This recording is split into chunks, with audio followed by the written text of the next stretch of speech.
Hello everyone and welcome to The Chosen Generation.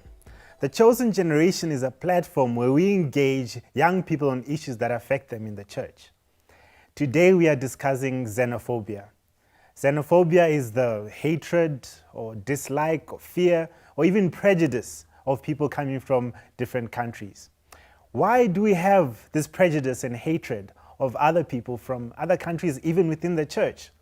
Well, the Bible has many things to say about this. But before we go into that, let's hear what the young people have to say about this.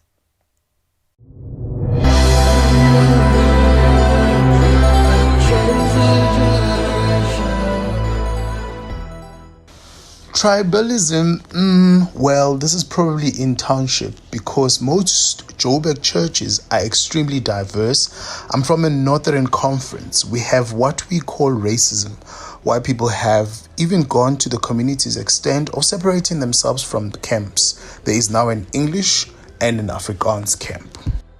My assumptions may be wrong as I am a foreigner myself, but I think it almost comes naturally to not embrace a stranger in one's land. Someone just comes uninvited and intrudes your space. However, all this is caused by the failure to seek to understand how one would turn their back and leave their own in pursuit for better opportunities and to provide for the struggling family back home. Personally, if I had my way, I would have never left my aged parents and be so far away from them. It's unbearable pain. But seeing them struggle is a pain I would never bear. Rather, I struggle to fend for them. Migration is an old practice. Naomi and Elimelech left Judah for Moab due to hunger in their land. There are several reasons for anyone to take that bold decision. The dislike or hatred of foreigners is perhaps failure to seek to know why anyone would make such a decision. Each case has its own merits.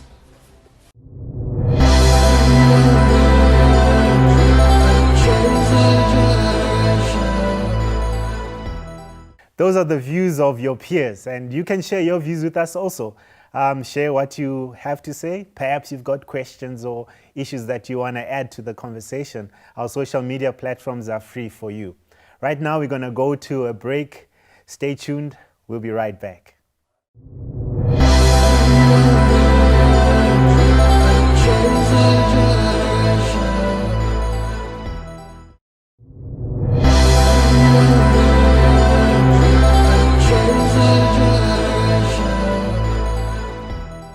Welcome back. You're still watching The Chosen Generation. We went and asked a few South African young people what they thought about foreigners in the country. We also went and asked foreigners what they expected of South Africa before they came.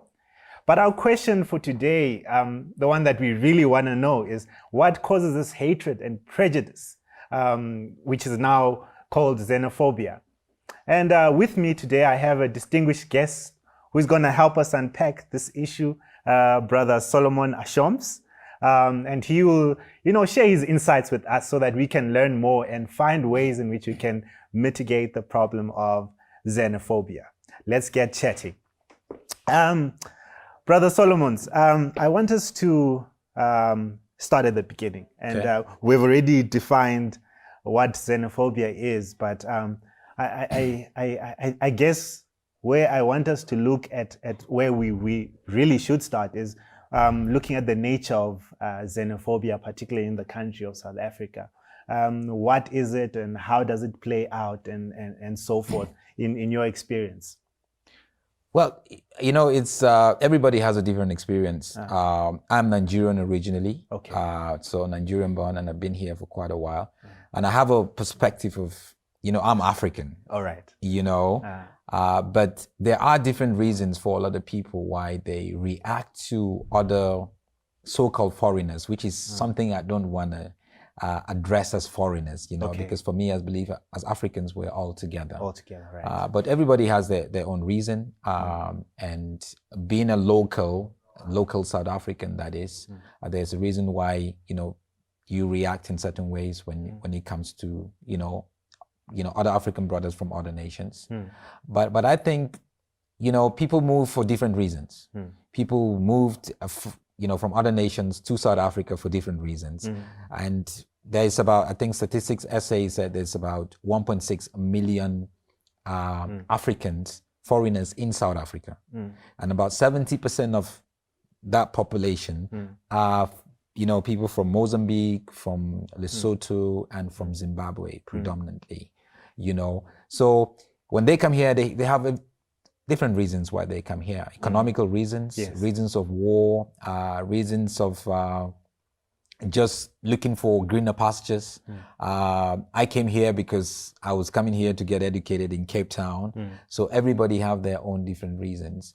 And being here is just, I think is something that if we want to coexist together, we need to be able to learn to say, how do we live together? But I don't think we have gotten to that place where we would say the local South Africans and other Africans from other nations are able to coexist. I think what's very interesting, I see you want to take a holistic view. And I was just thinking that, the issue of xenophobia is not unique to South Africa, for example. I mean, I remember I was doing my research. I saw in the 1980s where Nigerians didn't want people from Ghana in the country and so forth. I read recently about Guinea wanted to build a 183-kilometer wall. Okay, what about, and European issues? People going to the sea. So there's xenophobia seems to be a human problem. And I think I appreciate the fact that you say, let's make it African and not foreigners. Seems to be a human problem, whether you're in Europe. Somehow we hate people coming from other countries. And I want us to go into those socioeconomic issues. You spoke about things like coming for education, people coming for work. What other drivers cause this? Because if we, I remember reading the people from Ghana left because of, they were saying, Nigerians were saying, these people are not documented. These people must go. The same reasons that we come here. So it always takes an economic route. And maybe we can discuss that. What are some of the socioeconomic issues that cause someone to leave a country and come to a particular country, wherever? Maybe we can share on that. I think before I even share on that, you mentioned a point which I want to have a different view to it, which is xenophobia is a human problem.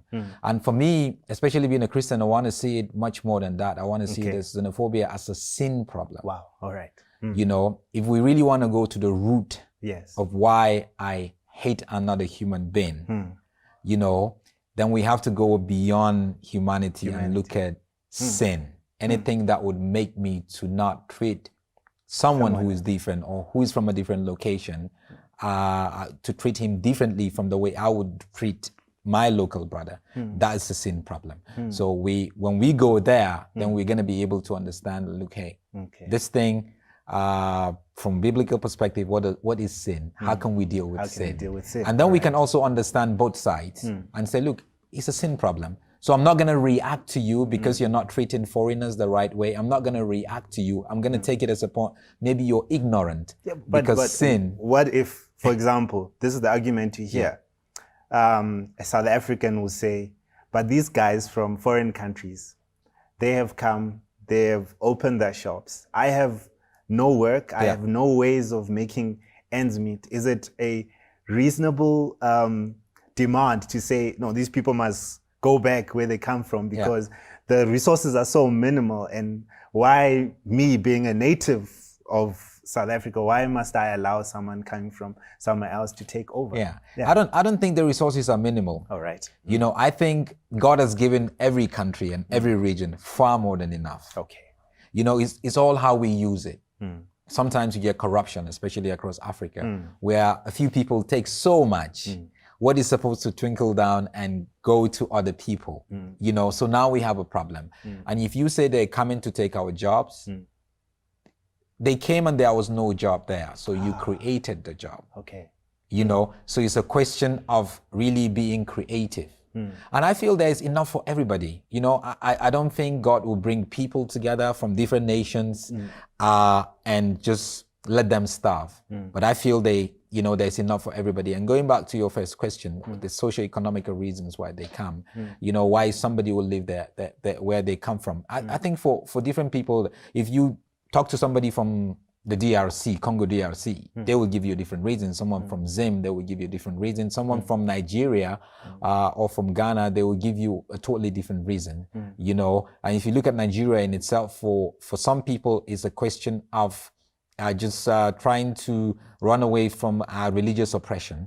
You know, if you're from the northern Nigeria, like where I come from, where there is Boko Haram, which we all know now, and they invade towns, they invade villages, and they persecute people. So people tend to run away from that area. And sometimes you don't want to go to another part and start a new life. You want to look for some. And some of the people there is, like in Nigeria or Congo, where the population is, you know, Nigeria's population is about 200 million people, and the country is far smaller than South Africa in landmass. So you ask yourself, how do I look for better opportunities? I'm creative, I'm entrepreneurial. How do I look for a better opportunity? I can create a store, a shop, and do something. And you look for places where the economy is better, and people come here because also the economy is better, standard of living is high. I know people that would not want to go to Europe, they would want to come here because it's cheaper.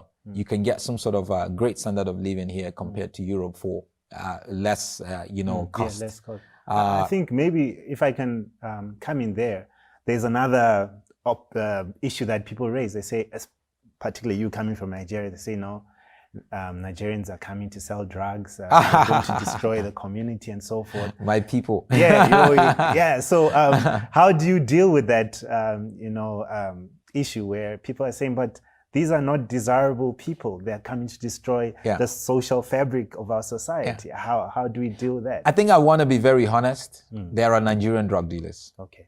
I want to be as honest. I'm not the Nigerian that would want to protect and be patriotic. I want to be patriotic for the right reasons. And there are Nigerians that would come here with the intention of selling drugs. Okay. You know, but then you have to ask yourself, how many of them are here as drug dealers? Okay. If you go to universities, you see a lot of academics who are Nigerians. If you go to hospitals, there's quite a lot of Nigerian doctors.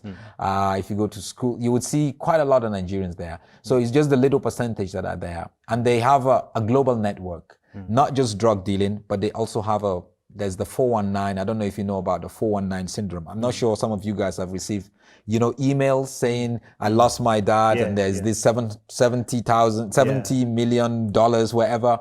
That's a Nigerian idea. Wow. And it's global. So they have network all global. Credit card fraud is on rampage. And there are Nigerians that do that here.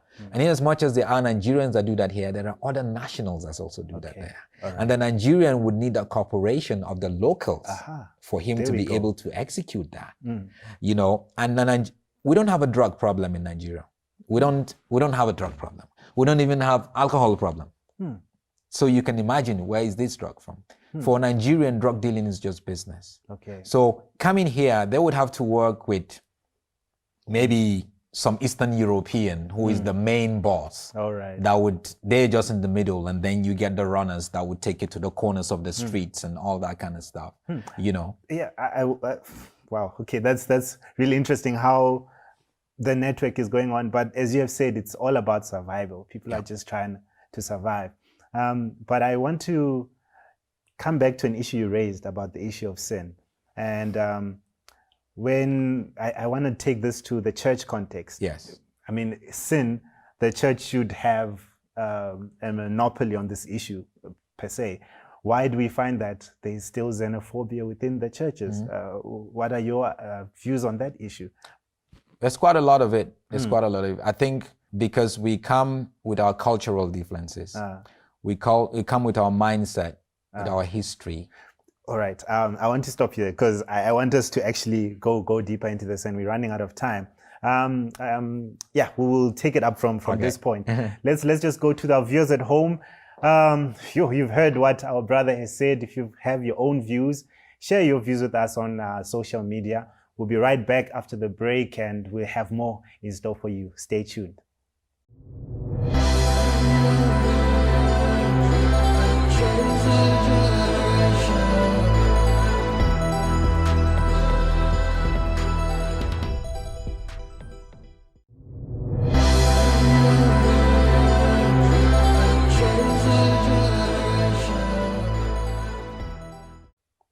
Welcome back to The Chosen Generation. We are discussing the subject xenophobia.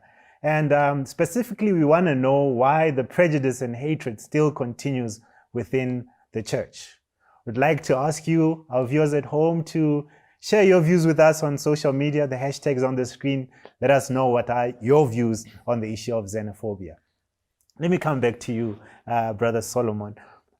Before the break, we were talking about sin and the existence of xenophobia within the Christian church itself.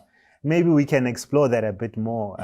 Why is this the case? Why can we have something so evil happening within such a holy space?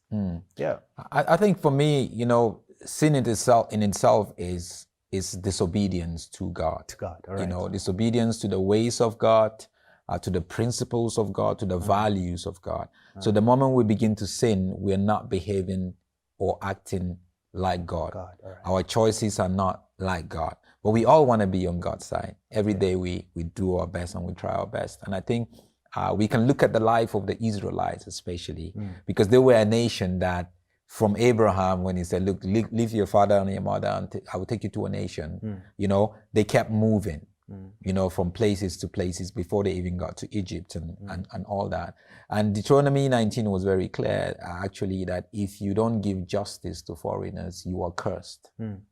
So it's a curse, actually, So it's not just you sinning, but you're going to bring a curse upon yourself. Now, so when I read that, it's actually telling me that I have to love my neighbor. Okay. And my neighbor can be a foreigner. My neighbor can just be anybody. And what sin does, sin wants to bring confusion amongst people. It will tell you, no, you're not identical. So, don't agree with them. No, they're coming to take your job, so don't agree with them. No, they're coming to take your woman. Yes. I'm married to a Zulu woman, so I know that, they don't look like you. They're coming to take opportunities from you and all that. And that's what sin does, But if we look at it from a secular perspective, we would not call it that. Okay. Because I know a lot of Christians who are actually struggling with that sin, but they would not tell you that it's sin. They would justify it. Because obviously you can use scriptures to actually justify sin, isn't it? Yeah, you can justify anything. You can justify anything with it, So we have to get to because that's the root. If we really want to change the way that we approach each other permanently, but if we want to do it temporarily, then we can have all these seminars and whatever, we can have commentaries and media and all that kind of stuff. But there is an element of sin in each and every one of us. How I chose to allow it to manifest itself in a xenophobic way, in a Afrophobic way, or whatever, that depends on me. I have to make the choice. But do you think the church leaders, the bishops and the pastors, actually have the appetite to address these issues? I mean, oftentimes you get so entrenched into your sin, you're not even aware, and you need a man of God to come and rebuke you of your sin. Yeah. But do you find that this is not a topic that will be on a sermon on where the pastor? Why do you think that would be the case? It's like you're asking me, has the church done a good job when it comes to tackling xenophobia? I would tell you, no, we haven't done a good job, sadly. We can do far more better as a church in Africa. And we have to remember also, xenophobia is a very sensitive issue. Okay. On both sides, to the victim and to the perpetrator, it's a very, very sensitive issue. And when you have a church where you have people from different cultures and races and nations, sometimes you would have church leaders that don't want to touch it because it might just bring division. Oh, okay. So that is actually you saying that this is your church. So it's not God's church anymore. Church, right. Because if it's God's church, you're going to declare the truth and let him handle it. And I feel that is where we don't do a lot of that. The last time that there was xenophobic attacks, around Johannesburg, in South Africa, I sat down and I was like, I wonder how many churches would have a sermon around it.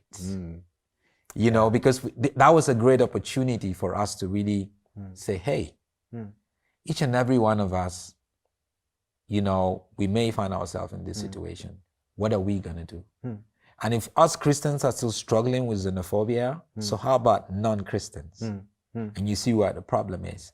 And once we begin, and we have to look at scriptures. We have to look at scriptures like in Exodus 23:9, where, God was telling the Israelites, he said, look, hey, you see this stranger, this foreigner, you have to treat him right and be hospitable to him. Remember, you were once foreigners. So maybe they were at a place where they wanted to be xenophobic. But he's telling them, no, you can't do that. You were once foreigners. So you cannot just do that. So his expectation is you treat him the way you're going to treat your family. Do you think more needs to be done from those who are from different countries in Africa to sort of enlighten people? Because if God is saying, remember that you were once a foreigner, it seems like there's power in having that compassion or understanding the steps that someone has trod before. Do you think we need more of that perhaps in our churches? Yeah, I think so. Numbers 23 is very clear around it, and we have to embrace it. We have to embrace the multicultural aspect of who we are. Because God is a God of nations. God is a God of community. And community is not just people that look like me, talk like me, understand me, or share the same bloodline. No, that's not God's definition of community. Wow. It's just a human being who deserves dignity, who deserves an opportunity. And that's the way we should. I mean, I have a wife. My wife is, like I said, she's Zulu, and I have 2 boys, and we call ourselves Algerians. Wow. Okay. So we just took a bit of South Africa, a bit of Nigeria, because we want to, when I look at my kids sometimes, I was like, look, I don't want kids that will grow up and see treat this guy differently because he's from this different nation and that different. I had to deal with that out of me. Okay. And I face challenges both from my country people and both from South Africans because I tend to try to be in the middle as much as possible. Okay. And the church, we can do that more and more. We should create more cultural awareness. Okay. How do we coexist? People would always struggle to coexist with other people that they're not used to. Okay. When they come, people are always going to try to protect their own. But what does scripture say about it? How can we make sure we talk about it more and more? Because it's about living. It's about the lifestyle that we live. Then other people would look at us and it's like, wow, why are these people different? Why are they treating foreigners this way and that way? And it's just very important. If we don't do that, we're going to have a problem. But it all starts from the church. And we don't just do it as a one-off. We need to do it more and more. We need to try to make sure from the teachings that we get to information that we give, how are we going to be able to make sure we're educated. And to be honest with you, a lot of people that are xenophobic, they don't even know any other way. Okay, that's interesting. They don't know any other, they just know one way. This is it, they're coming to take our jobs and that's it. And you would have people in church doing the same thing. Because from the pulpit, they've never had any other option. This is a different spirit you can approach the issue. They've never had it. Nobody ever told them. And that's just the fact. You'll be shocked that, yes, they're in church. They've been in church for 9 years. They've been in church for 15 years. But they were never taught. So I must not assume that they will see things from my perspective because they're not me. So how do we empower them?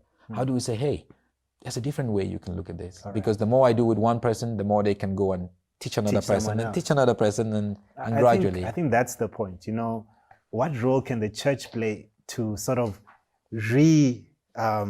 humanize people from other countries? What more do we need to do? Interventions, practical ways in which the church can do so that we can prevent things like violence taking place in the context of xenophobia? I think the first thing is we have to look at human dignity. Every person, whether you're Christian, atheist, agnostic, Buddhist, you deserve, God created you. You might have chosen a different path, but your dignity must be preserved. How do I preserve your dignity? And we need to be able to take that into churches. How are we going to be able to, even in churches where you have different people from different cultures, and you see, you come from Zimbabwe and you have strength in certain ways. I'm Nigerian, I have strength in certain ways, different from how do we kind of have a cross-pollination? All right. So now how do we create some sort of a platform that we could really trade ideas and really share and say, look, hey, you can go around. That way we're going to see it and it's like, actually, this is making sense.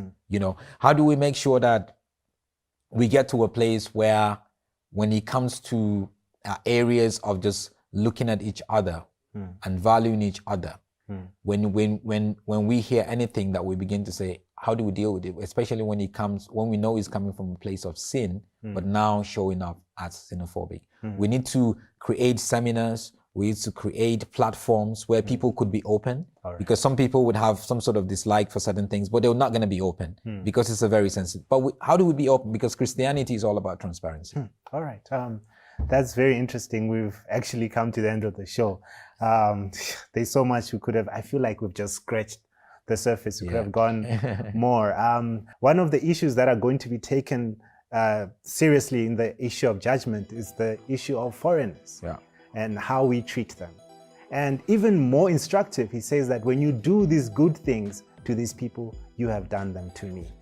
And so I'd like to urge us there at home to consider these words and perhaps realize that ultimately we are all foreigners and our citizenship is in heaven. And that citizenship is through Jesus Christ, he who saves, who sanctifies and satisfies.